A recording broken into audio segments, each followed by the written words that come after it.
জয় শ্রীহরি শ্রী বিষ্ণু নারায়ণ। আজকের বিষয় খুব সুন্দর গুরুত্বপূর্ণ বিষয়।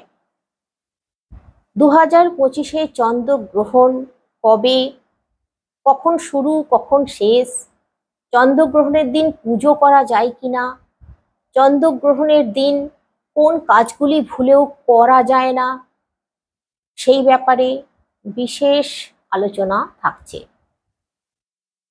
সঙ্গে থাকুন পুরো ভিডিওটায়। আশা করছি আপনারা লাভবান উপকৃত হবেন, অনেক কিছু জানতেও পারবেন। আমি জানি আপনারা অনেকেই অনেক কিছু জানেন, আবার অনেকেই জানেন না। যারা জানেন না তারা জেনে নিন, অবশ্যই ভালোর জন্য, মঙ্গলের জন্য। তাহলে কি হবে, আপনাদের সাংসারিক দিক দিয়ে মঙ্গল বজায় থাকবে, কোনো রকম অশুভ জিনিস আপনাদেরকে ছুঁতে পারবে না। তো প্রথমে আমি আপনাদেরকে যে ব্যাপারটা বলবো সেটি হচ্ছে চন্দ্রগ্রহণের সময়, দিন। এইটা আমি প্রথমে বলে দিই আপনাদেরকে। চন্দ্রগ্রহণ হচ্ছে 21শে ভাদ্র 7ই সেপ্টেম্বর রবিবার রাত্রি 9টা 58 মিনিটে চন্দ্রগ্রহণ লাগছে, শুরু হচ্ছে। রাত 1টা 26 মিনিটে শেষ হচ্ছে। আর পূর্ণ গ্রাস সেটা শুরু হচ্ছে রাত্রি 11টার পর, শেষ হচ্ছে 12টা 23 মিনিট। পূর্ণ গ্রাস অবস্থাতেই থাকবে। এবার আপনাদেরকে বলবো, এই দিন পূর্ণিমা। আমি এখানে পূর্ণিমার সময়টাও আপনাদেরকে বলে দিই, তাহলে পরে যে কথাগুলো বলবো আপনাদের বুঝতে সুবিধা হবে। পূর্ণিমার সময়টা হচ্ছে 6ই সেপ্টেম্বর দুপুর 2টো 8 মিনিট পূর্ণিমা লাগছে। 7ই সেপ্টেম্বর সকাল 11টা 9 মিনিটে পূর্ণিমা ছেড়ে যাচ্ছে। এবার এখানে ব্যাপার হলো সূতক সময়। গ্রহণের সূতক সময় 9 ঘন্টা আগে থেকে শুরু হয়ে যায়। তাই এই দিনটা পুরো দিনটাই মেনে চলতে হবে। সেই ব্যাপারেই বিশেষ কথা। দেখুন, বিজ্ঞানের দিক দিয়েও যেমন ব্যাখ্যা আছে, সেই রকম হিন্দু শাস্ত্রে, পুরাণ মতে এই চন্দ্রগ্রহণের গভীর আধ্যাত্মিক তাৎপর্যও আছে। যেমন দেবতাদের অভিশাপের ফলে এই গ্রহণের দিন, চন্দ্রগ্রহণই হোক বা সূর্যগ্রহণই হোক, রাহু কেতু চন্দ্রকে গ্রাস করে, সূর্যকে গ্রাস করে ফেলে।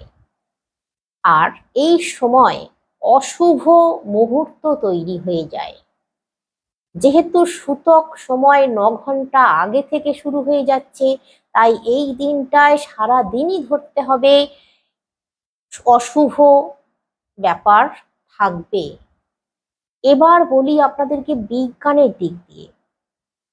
বিজ্ঞানের দিক দিয়ে ব্যাখ্যা হচ্ছে, পৃথিবী সূর্য চন্দ্রের মাঝখানে চলে আসে যখন, তখন পৃথিবীর ছায়া চন্দ্রের ওপরে পড়ে, তখনই হয় চন্দ্রগ্রহণ। আর চন্দ্রগ্রহণ 3 ভাবে হয়: আংশিক, পূর্ণগ্রাস, উপচ্ছায়া।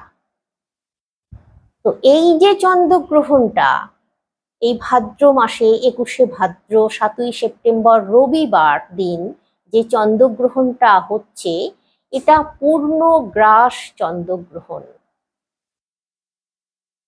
পূর্ণগ্রাস চন্দ্রগ্রহণ যেহেতু, সেহেতু কিছু জিনিস, নিয়ম কানুন মেনে চলতে হবে।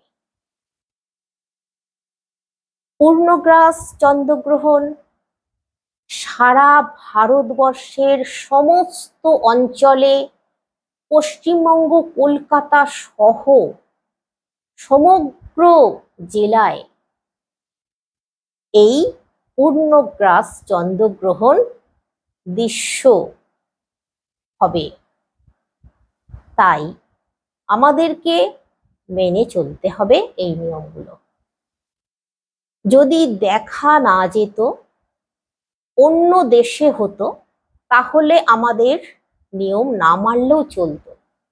কিন্তু যেহেতু গোটা ভারতবর্ষে দৃশ্য, তাই বাংলাদেশ সহ। এবার আপনাদেরকে বলবো কিছু নিয়মের কথা। যেমন এই চন্দ্রগ্রহণের দিন আপনারা, বিশেষ করে চন্দ্রগ্রহণের সময় বাড়ির বাইরে বেরোবেন না, বাড়ির মধ্যে থাকবেন, দরজা জানলা বন্ধ করে থাকার চেষ্টা করবেন। এখানে একটা প্রশ্ন থেকেই যায়, যারা বাইরে কাজকর্ম করেন, দোকান চালান, অফিসে যান, কলকারখানায় যান, কাজ করেন, চাকরি করেন, তারা তো বাড়ি ফিরবেন। তো তাদের উদ্দেশ্যে আমি কিছু কথা বলে দিচ্ছি। যদি সম্ভব হয় একটু তাড়াতাড়ি বাড়ি ফিরবেন, আর যদি সম্ভব একান্তই হচ্ছে না, তাহলে যদি গাড়ি চালান তাহলে ধীরে সুস্থে গাড়ি চালিয়ে বাড়ি ফিরবেন। রাস্তায় খোলা আকাশের নিচে কোনো জিনিস খাবেন না, এমনকি রেস্টুরেন্টে হোটেলে ঢুকেও কোনো জিনিস খাবেন না। রাস্তায় খোলা জায়গায় প্রস্রাব করবেন না, সোজা বাড়ি চলে আসার চেষ্টা করবেন। অনেকেই আছেন রাত্রে কাজ করে কাজ সেরে বাড়ি ফেরার পথে চা খান, শরবত খান, পান, বিড়ি, সিগারেট অনেকে দোকানে খেয়ে তারপর বাড়ি ফেরেন। তাদের উদ্দেশ্যে বলছি, তারা এই দিনটা অন্তত পক্ষে এটি করবেন না। চন্দ্রগ্রহণের দিনও কিন্তু চন্দ্র থেকে কিছু বিষাক্ত রশ্মি আসে, সেটা মানব জীবনে ক্ষতি, খুব জীবাণু থাকে তাতে। বিজ্ঞান অবশ্য বলছে, আজকাল বিজ্ঞানও বলছে যে হ্যাঁ, এই ব্যাপারটা ঠিকই। যেহেতু অশুভ ব্যাপার তো বটেই, তার সঙ্গে কিছু জীবাণু এসে যায়, যেগুলো আমাদের শরীরের পক্ষে খুবই ক্ষতিকারক। তাই মেনে চলাটা খুবই বুদ্ধিমানের কাজ। তার সঙ্গে একটু ধর্মীয় ব্যাপারও আছে, সেগুলো আমি বলে দিচ্ছি। তো আপনারা বাড়ি ফিরে আসবেন, রাস্তাঘাটে কিছু খাবেন না। বাড়িতে যারা রান্না করেন, রান্না বান্না যারা করেন, তারা গ্রহণের আগে রান্না অবশ্যই করে নেবেন। এবার বলছি, যাদের বাড়ি ফিরতে রাত্রি হয় তারা তো রাত্রে খাবে, কিন্তু ওই গ্রহণের যে সময়টা আমি বলে দিলাম, ওই সময়ের মধ্যে না খেলে খুব ভালো হয়। যে খাবারটা রান্না হয়ে গেছে যদি গ্রহণের আগে আপনারা খেয়ে নেন তাহলে কোনো অসুবিধা নেই, কিন্তু যদি রান্না খাবার খাওয়া হয়ে গেছে, কিছুটা খাবার হয়তো রয়ে গেছে, এমনও তো হয়, বা খেতে কেউ বাকি আছে, আপনারা ওই খাবারকে খুব ভালো করে চাপা দিয়ে রাখবেন। চাপা দিয়ে তার ওপরে তুলসী পাতা দুটো তিনটে করে দিয়ে রাখবেন। আর তুলসী পাতা এই গ্রহণের দিন ছিঁড়বেন না, আগের দিন ছিঁড়ে রাখুন, বাজার থেকে কিনে নিয়ে আসলেও চলবে। অনেক আগেকার দিনের কথা আমি বলছি, অনেক আগেকার দিনে কুল কাঁটা, তখন কুল গাছ থাকতো, লোকের ঘরে ঘরে অনেক জায়গা টায়গা ছিল, তারা কুল কাঁটা দিয়ে রাখতো। কিন্তু আজকাল আর কুল কাঁটা কোথায় পাওয়া যাবে? এইটুকুটুকু জায়গা সবাইয়ের, অত জায়গা কোথায় যে অত কুল গাছ আছে? নেই তো। তুলসী পাতা দেওয়াটাই সব থেকে ভালো। আর একটা জিনিস বলে দিচ্ছি, তুলসী পাতাও যাদের নেই তারা খাবার ভালো করে চাপা দিয়ে দিয়েছেন, চাপার ওপরে হলুদের গুঁড়ো, ওই যে প্যাকেট হলুদ, গুঁড়ো হলুদ, ওই গুঁড়ো হলুদ ছড়িয়ে রাখবেন, এতেও কাজ হবে। তো আপনারা এই নিয়মটা অবশ্যই মেনে চলুন। যদি সম্ভব হয় খাবার আগে খেয়ে নিন, না তো গ্রহণের পরে খাবেন।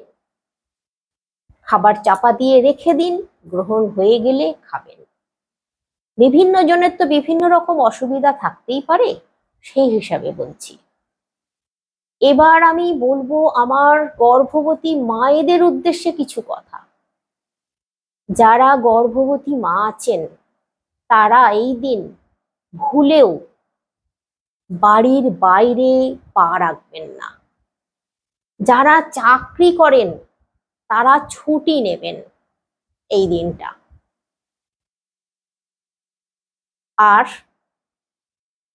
এই পূর্ণগ্রাস চন্দ্রগ্রহণ সেহেতু আপনারা বিশেষ করে যারা গর্ভবতী মা আছেন তারা বিশেষ করে গ্রহণের আধ ঘন্টা কি 1 ঘন্টা আগে খেয়ে নেবেন। গ্রহণের সময় আমি বলে দিয়েছি আপনাদেরকে, ওই সময়ের আধ ঘন্টা 1 ঘন্টা আগে খেয়ে নেওয়ার চেষ্টা করবেন অবশ্যই।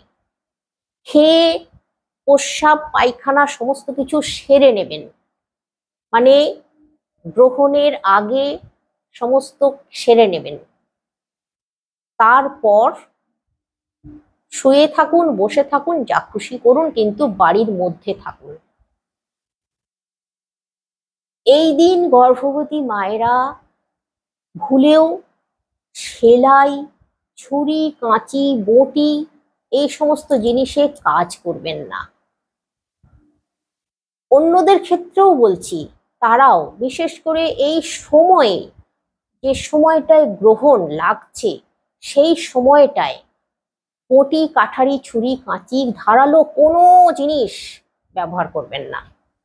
এমনকি ছুঁচ সুতোর কাজও করবেন না, সেলাই করবেন না।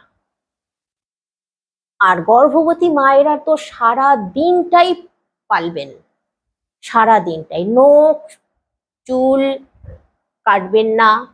ছেলেদের ক্ষেত্রে দাড়ি কাটবেন না, নখ চুল দাড়ি কাটবেন না। সাবান শ্যাম্পু মাথায় মাখতে পারেন, তা সেটাতে কোনো অসুবিধা নেই, কিন্তু নখ চুল দাড়ি কাটা যাবে না।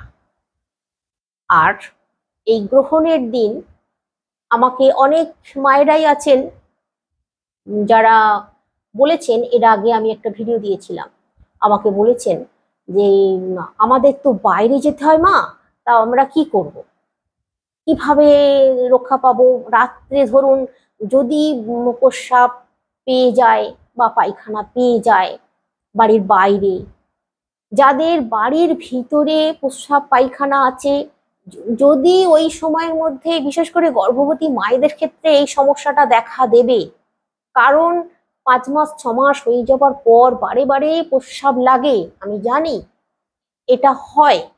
তাই জন্য তারা বাড়ির ভেতরে যদি বাথরুম পায়খানা থাকে, মলমূত্র ত্যাগ করার পর হাত পা মুখ খুব ভালো করে ধুয়ে নেবেন, খুব ভালো করে ধুয়ে নেবেন। এবার প্রস্রাব করার পরেও কিন্তু আপনারা অস্থান ভালো করে ধুয়ে নেবেন, সেটাও আমি বলে দিলাম। যাদের বাড়ির বাইরে একান্তই উপায় নেই, তারা কি করবেন? তারা একটা মোটা ধরনের চাদর ভালো করে মাথা থেকে ভালো করে ঢেকে, গা ঢেকে বাথরুম পায়খানায় যাবেন। আর বাথরুম পায়খানা সেরে, প্রস্রাব পায়খানা সারার পর ভালো করে হাত পা মুখ ধুয়ে নেবেন, সাবান দিয়ে ভালো করে হাত পা ধুয়ে নেবেন, এটা করবেন। তাহলে ভালো, আপনাদেরই ভালো। আর যারা বাইরে কাজ করছেন, বাড়ি ফিরবেন যখন রাত্রে, গ্রহণের সময় হয়তো বাড়ি ফিরলেন, তখন কিন্তু তারাও হাত পা মুখ খুব ভালো করে সাবান দিয়ে ধুয়ে নেবেন। এটা করুন, ভালো থাকবেন, সুস্থ থাকবেন। আর মানে ধর্মের দিক দিয়েও বলছি, আধ্যাত্মিক দিক দিয়েও বলছি, আপনাদের যে যদি অশুভ প্রভাব কোনো আপনাদের মধ্যে এসে যায় সেটাও সম্পূর্ণ কেটে যাবে। এই ক্ষেত্রে অনেকেই আছেন যারা গ্রহণ কেটে যাবার পর স্নান করে নেন, ওই জন্য সাবান মেখে ভালো করে স্নান করে নেন। অনেকে গঙ্গা জলেও স্নান করে নেন, সেটাও কিন্তু খুব ভালো। যেহেতু গ্রীষ্মকাল, গরমের দিন স্নান করাই যায়, তাতেও কিন্তু কোনো অসুবিধা নেই। আর যদি স্নান না করেন, গ্রহণ হয়ে যাওয়ার পর অবশ্যই হাত পা মুখ খুব ভালো করে ধুয়ে নিন সাবান দিয়ে। এটা করুন, অশুভ প্রভাব কেটে যাবে, আপনারা সুস্থ থাকবেন। আর গ্রহণ কেটে যাওয়ার পর আমি এই আধ্যাত্মিক দিক দিয়ে বলছি, এই হিন্দু শাস্ত্রে আমাদের যেটা, গ্রহণ কেটে যাওয়ার পর চারিদিকে গঙ্গা জলের ছিটে দিয়ে দেবেন। ভালো, তাহলে যদি কোনো অশুভ শক্তি গৃহের মধ্যে প্রবেশ করে সেটা ধ্বংস হয়ে যাবে গঙ্গা জলের বিশুদ্ধতায়, মানে গঙ্গা জলে শুদ্ধ হয়ে যাবে। এবার আমি আপনাদেরকে বলবো পুজো অর্চনা করা চলবে কি না। দেখুন, পুজোর ব্যাপারটা আমাদের হিন্দু শাস্ত্রে আধ্যাত্মিক দিক দিয়ে পুরাণ মতে বলা আছে। তারপর আমি আপনাদেরকে এই যে বইটা দেখাচ্ছি, এটা হচ্ছে বেণী মাধব শীলের ফুল পঞ্জিকা। এই পঞ্জিকা গোটা পশ্চিমবঙ্গে চলে, ভারতবর্ষেও চলে কিছু কিছু জায়গায়। তো এই মতে আর গোস্বামী মতে গ্রহণের দিন পুজো, হোম এগুলো করা যায় না। এমনকি যেহেতু গ্রহণের দিন পূর্ণিমা, তাই পূর্ণিমাও করা, পূর্ণিমার পুজো, সত্যনারায়ণের পুজো করা নিষিদ্ধ আছে সম্পূর্ণভাবে গ্রহণের দিনে। কারণটা আমি আপনাদেরকে প্রথমেই বলে দিয়েছি, সূতক সময় অনেক আগে থেকে শুরু হয়ে যায়, তাই গ্রহণের দিন অশুভ ছায়া পৃথিবীর মধ্যে পড়ে। এই কারণে সম্পূর্ণভাবে শুভ কাজ বন্ধ থাকে। এমনকি মন্দিরেও পুজো অর্চনা বন্ধ থাকে। তাই বাড়িতে আপনারা যারা বলেছেন যে পুজো করা যাবে কিনা, তাদের উদ্দেশ্যে বলে দিলাম, সত্যনারায়ণের পুজো যেহেতু পূর্ণিমা, তাই পূর্ণিমায় সত্যনারায়ণের সিন্নি পুজো করা যাবে কিনা বলে দিলাম, গোস্বামী মতে করা যাবে না। এবার আপনারা যদি একান্তই মনে ভাবেন, আমি পূর্ণিমার সময়টাও বলে দিয়েছি আপনাদেরকে, আগের দিন 6ই সেপ্টেম্বর পূর্ণিমা পড়ে যাচ্ছে। যদি আপনারা 6ই সেপ্টেম্বর ব্রাহ্মণের সঙ্গে যোগাযোগ করবেন, তাদের মতামত নিয়ে যদি 6ই সেপ্টেম্বর পূর্ণিমা সত্যনারায়ণের সিন্নি তারা দিতে বলেন, তাহলে দেবেন, আর না হলে নয়। এতটুকুও আমি বলে দিলাম আপনাদেরকে। কিন্তু যারা মানে 12 মাস পূর্ণিমার সিন্নি দিচ্ছেন, তাদের ক্ষেত্রে আমি বললাম যে তারা ব্রাহ্মণ, নিশ্চয়ই ব্রাহ্মণ আসে বাড়িতে, ব্রাহ্মণের সঙ্গে কথা বলে নেবেন। যদি আগের দিন সন্ধ্যার সময় দুটোর, ওই যে বলে দিলাম পূর্ণিমার টাইম, ওই সময়ের পরে যদি করে তিনি দিয়ে যান তাহলে করে দেবেন। যারা মানে 12 মাস সত্যনারায়ণের পুজো করেন তাদের ক্ষেত্রে এটা। আর যারা কোনোদিন করেন না, মাঝে মাঝে করেন, তারা যদি ভেবে থাকেন যে এই দিন করবেন, এই দিন করা না করাই ভালো, করা যাবেও না, যায় না, পরিষ্কারভাবে লেখা আছে এই পঞ্জিকায়।